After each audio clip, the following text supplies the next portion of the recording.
دو دوست عازم سفری شدند.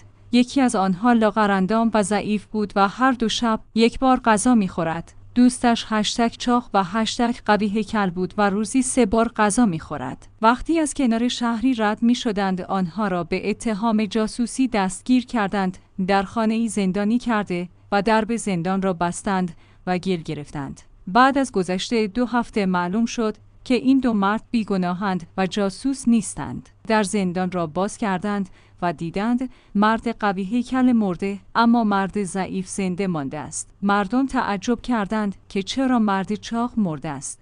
مرد دانا و فرزانه‌ای به آنها گفت اگر فرد ضعیف می‌مرد باید تعجب می‌کردیم، زیرا مرگ قوی به این خاطر بود که پرخوری می‌کرد و در مدت 14 روز بدنش طاقت بی‌غذایی را نداشت و ولی مرد ضعیف غذای کمی می‌خورد. طبق عادت خود صبر کرد و زنده ماند.